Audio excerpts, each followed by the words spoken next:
Oh, Chris, I love your human jukebox. Well, it's very good, isn't it? I bought it. I'm glad you like it. I bought it on the internet from America, but I didn't read the small print. You see, the thing is, these humans will only sing if requested to do so by a genuine country and western legend. Well, don't worry. I've got the perfect person.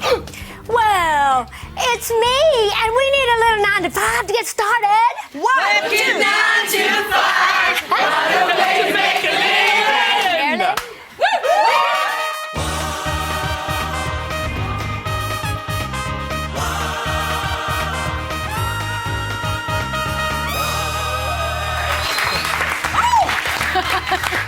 Hello, welcome to your Friday One show with Alex Jones and Chris Evans. Please welcome tonight's special guest. We will always love her. It's country music legend Dolly Parton. Dolly!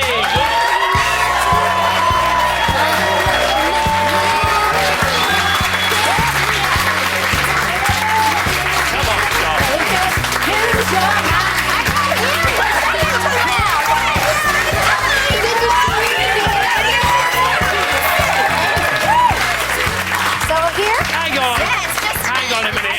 Hang on. Now, you know you all got so excited you forgot your lines then, didn't you? Oh, jeez. Get on back over here. Your Justice Olivia. Do you like our human jukebox? I do. I think that was a cute idea, too. It was. We could have used a little more 9 to 5, though. They're just a bit overwhelmed, I They think, were brilliant in rehearsal. Didn't your mama tell you to keep your feet off the Yeah, coffee Christoph, come No, on. but if you're telling me, then I love shall. those boots, though. I love those. Aren't they great? Yes. Well, the reason Chris had to wear new boots is because you've been in the sea. He's been in Normandy, you see, all morning for the D-Day 70th yes, anniversary. great celebration. So we haven't had a chat about it. How was it? Oh, it was amazing. Obviously, beautiful day, flat, calm sea, the opposite to D-Day 70 years ago. And everybody a little bit tense, you know, because you don't want to over-celebrate because a lot of people died, but then you don't want to under-commemorate because then it's too melancholy. But, of course, who were the most relaxed about it? The veterans themselves. Oh, were they? OK, the coolest kids on the block. They were amazing. Here's just some of the scenes from today. There's been lots of scenes all over the BBC from 9:15 this morning, an 8-hour broadcast that continues on BBC Two after we go off the air at 8 o'clock. There's President Obama. Joining him at this cemetery was the Queen there, laying a huge wreath, quite rightly so. Oh. And then we saw Obama there, and the USA, of course, bore the brunt, Dolly, you know, of the Allied casualties. So how does it make you feel then, seeing these pictures? Well, it makes me feel good. It's just like you said, you don't want to overdo or underdo because this is such a precious time and all these people that have done so much for us. But to celebrate this, I think is wonderful, and to have all the people around the world do this and having Obama here makes us feel, you know, a little bit close to home. But it's a wonderful, wonderful thing, and I'm so happy that I got to be just a part of even the conversation. Yeah, it was so strange because going out there on the Eurostar yesterday, we had the 12:25 ticket, right. 12:25 train, and the Queen was on the 12:01 before us. Oh, wow. And on the way back, she was on the train after us. So she's trying to avoid me, I think. That's the most important thing. But President Obama, your man, he slept on his own destroyer just off the coast. Did he? Oh, how about that? Well, how about that? Exactly. That's very cool, isn't he? Now, our forces sweetheart, Dame Berlin, she's been in the news a lot this week for obvious reasons. She's 97 years old. She's absolutely fantastic. She baked us a cake on Wednesday. I couldn't believe it. She baked us a cake, She Dolly. baked you a cake. Where's the pecan pie, Dolly Parton? Well, I should have brought one had I known. Had I known. But she's a huge fan of yours, and she said just this week that in her eyes, you're very similar to her as far as being a forces sweetheart is concerned. Oh, well, how sweet is that? She's 90, how 97 old? years 97, and I'm only 99 to 5. How good is she? She's good, isn't she? Well, 9 to 5. Far too good for this show, let me tell you. Now, at the beginning of...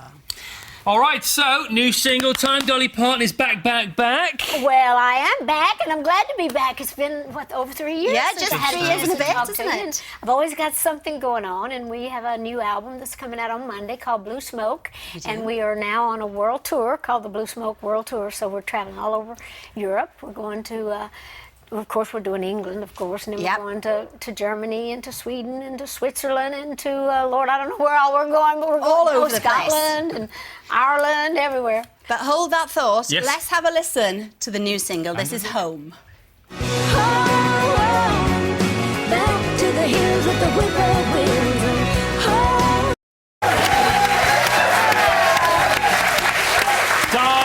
Darling, it's a smash. Well, good. That's the first single. off of the new CD. And of course, it's all about home. It talks about, of course, missing home, but it also talks about my early days heading out to want to become a star. And when you get to be a star, travel all over the world, you get homesick. So that's kind of what the song's about. Just thinking about home. Okay, now you are booked to play Glastonbury. Yes, I have heard about Glastonbury all these years, and everybody says, you got to play it, you got to play it, you got to play it.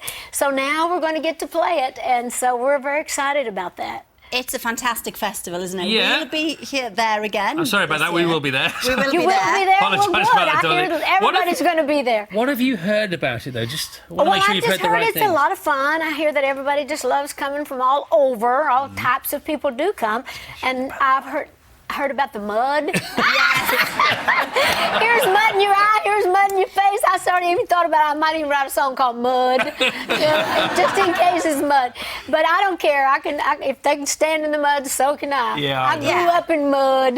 Take your wellies. You can have rhinestone That's wellies. true. They'll be lovely. Now, Metallica are playing on Saturday night. Yeah. Will you go and see them headline? I don't know if we're going to get a chance to see other things because we're doing so many things, but I'm going to see what I can. Okay. And I know Robert Plant's going to be there. Yeah, I baby. love him. I even recorded Stairway to Blondie's Heaven. going to be there. Oh, Blondie. I love Blondie. That's great. Well, maybe I will get a chance to go see some of the others. We can show you around, can't we? Yeah. Actually, I've just been told Blondie was a secret and I shouldn't have said it. Never mind! Oh, was it a secret?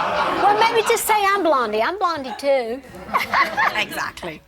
Right, last time Dolly was on, we showed her messages from some children who'd received books from her Imagination Library charity. Well, we've since caught up with them, and Dolly, you're going to be very pleased with the effect that your good. books have had on their lives. Yes, I'm very proud of the program.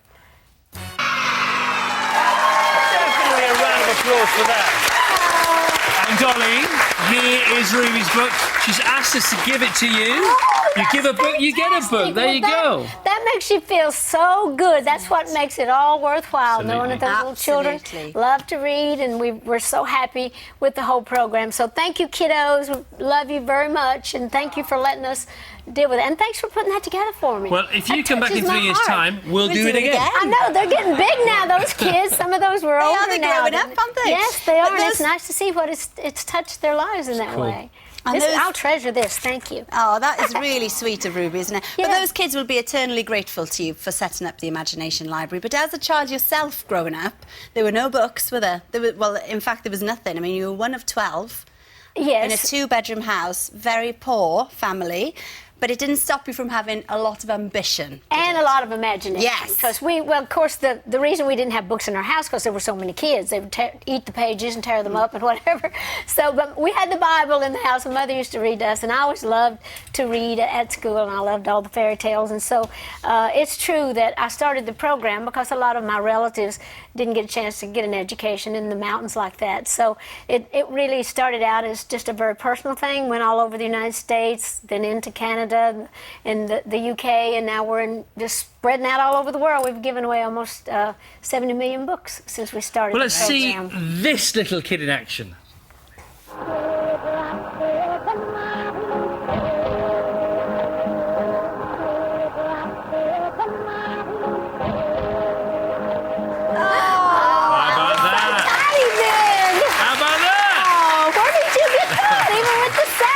Alex bought it in auction last I week. didn't did. you? Well, that was you. You were about 10 years old there, we think. What do you I was remember? probably a little less than that in that particular show. I just remember loving the music, and of course my mother's people were all very musical, and I showed really early signs of really wanting to do more with it. And my Uncle Bill Owens, one of my mother's brothers, used to always take me around to like those little shows, and Mama used to make me little things to wear like Costumes. that. So, yeah, and so it started out very early. I started singing on radio and TV when I was about 10, and I moved to Nashville when I was 18, but I used to make trips back and forth in between times trying to get somebody to listen to my songs. My uncle used to take me there. It was 200 miles from our home. We slept in the car, packed our bologna sandwiches, and just kind of lived out of the car trying to walk the streets of Nashville. And then after I graduated in 1964, I moved to Nashville and stayed. Okay. And back in the early days, though, Dolly, you had a bit of difficulty getting a record contract, didn't you? What do you think the reason for that was then? Well, actually, I was luckier than a lot of the people, and being a country girl and just being a girl in general. I actually got lucky with my songwriting, and I got on a small salary when I moved to Nashville. And actually had a little better luck than a lot of them do. It was my dream, but I walked up and down the streets, knocking on doors, trying to get recorded, and finally I got a deal with Monument Records that also owned a publishing company, Fred Foster. So I got a little bit of a salary, and they worked with me on the getting the records done. So it's always a long climb. You go hungry a lot, you go lonely a lot, but you work until you get it done. You got do. a dream. Okay, this photograph. Let's have a look at the next one. Now this is the Porter Wagoner show. Yes. That's you and Porter there, and let's see you in action on the same show. Let's give her a great big welcome as she sings a song that she had a big hit on called Dumb Blonde. She ain't no dumb blonde, though. Pretty Miss Dolly Parton. How about it?